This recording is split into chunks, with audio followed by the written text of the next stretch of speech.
Greetings everyone, this is Ting, and welcome to the PC800 tutorial on removing the rear wheel and the final drive. I'm gonna try to make this as simple as possible. I'm gonna show you the removing part because once you remove it, it's really easy to put it right back on. Not that hard at all. And I gotta throw props out to Dave from Ohio. He came up with this idea of how to remove the rear wheel. First off, you're going to need a wheel ramp. You put the wheel ramp on the edge of a driveway that has a drop-off. As you see, thanks to Mother Nature, my driveway has a nice drop-off, and it will accommodate the wheel ramp very easily. With that in place, you hop on the bike, and you're going to actually back it up to the ramp, stop, make sure everything is nice and lined up because you don't want to get halfway up the ramp and realize, ooh, I'm out of alignment. Let me make something embarrassing for the neighbors. You back the rear wheel up onto the ramp. Once it is up on the ramp, that's going to make it a whole lot easier to get to that rear wheel and take it off. You get the rear wheel on the ramp. You're going to drop your side stand, and then you're going to get off the bike. Once you're off the bike, you're going to drop the center stand. With the center stand, you will actually push the bike backwards and up onto the center stand, which will push the rear wheel more on the wheel ramp. Once it's on the wheel ramp, guess what? You simply jerk that wheel ramp right out from under the rear wheel.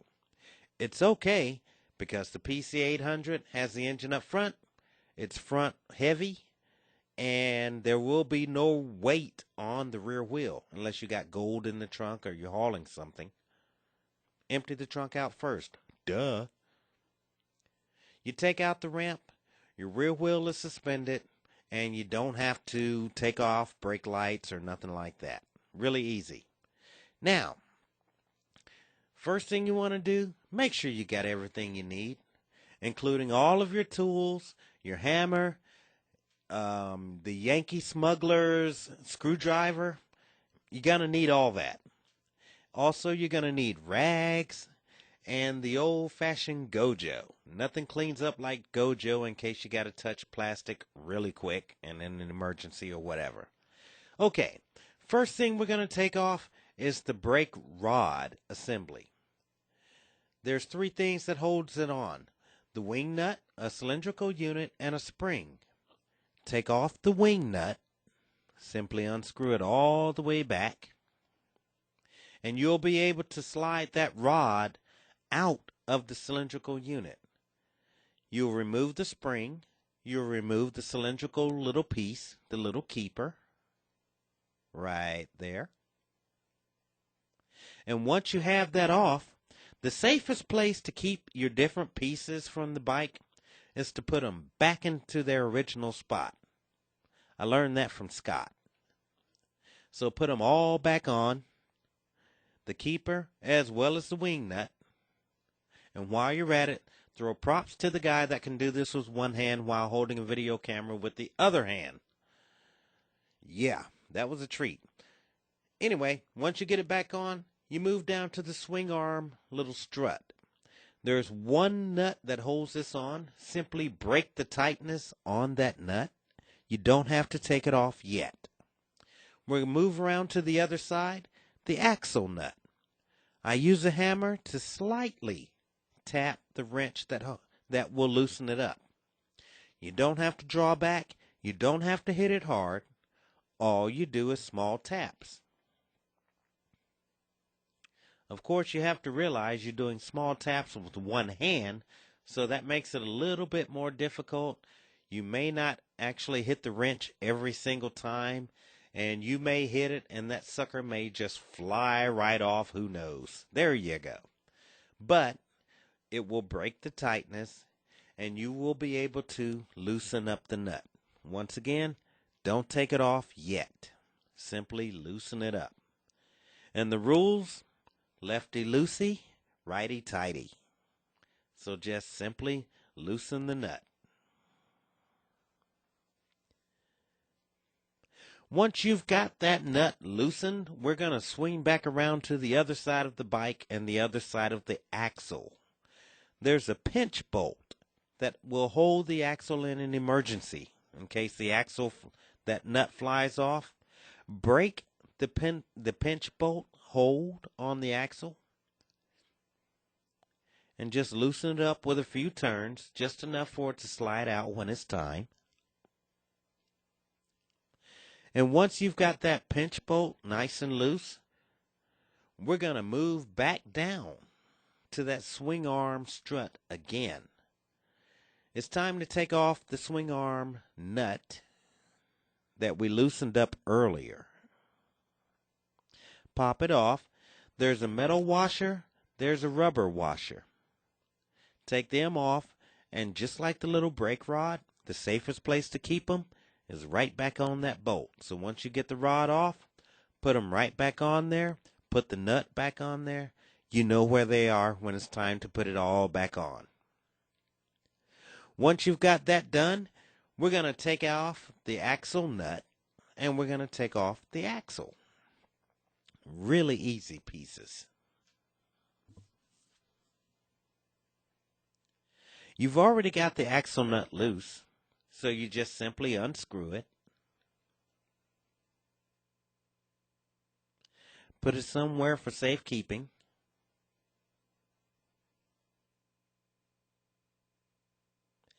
Once you have it off, that axle might be a little bit tight, so take your hammer and small taps, just gentle taps. Doesn't take a lot of effort or a lot of force. And just back it out of the hole.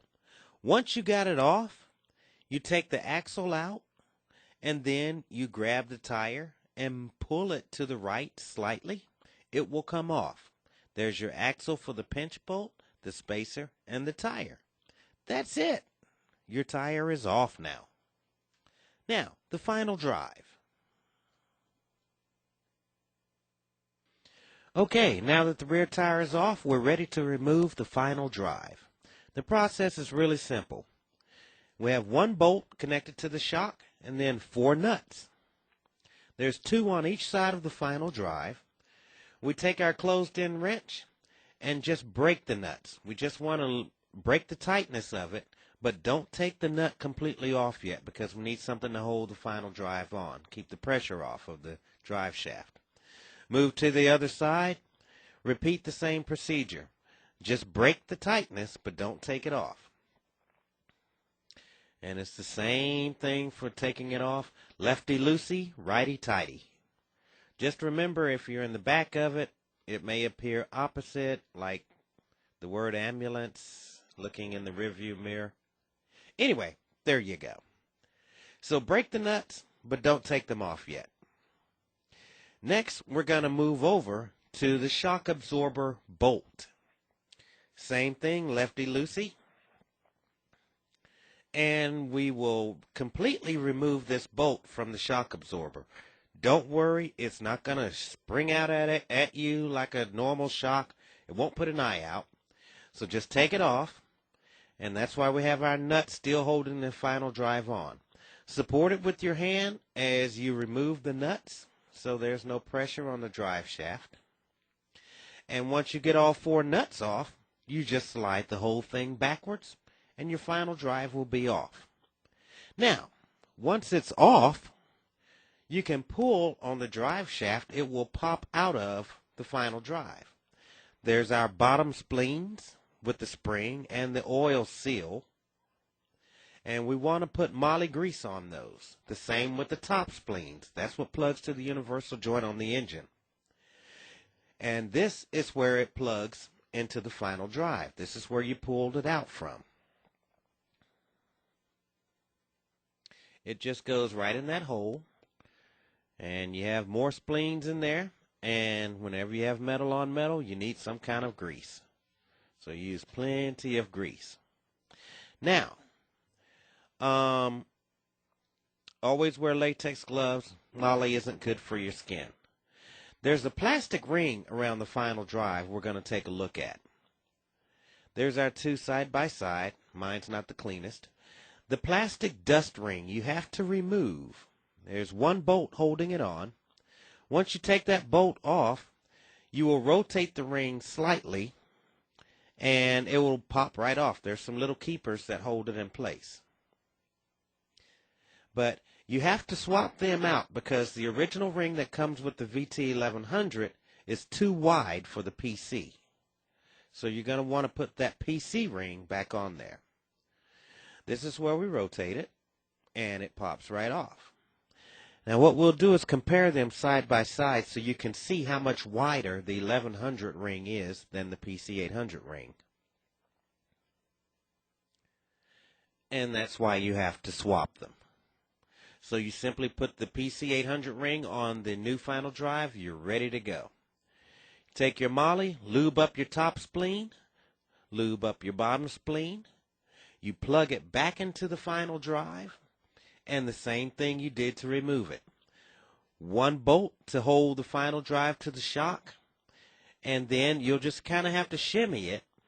And so you may have to reach in with your fingers and turn the silver part, where the shaft plugs in, to get it to line up with the universal joint, but it will all plug in. Add your 4 nuts, we'll be done.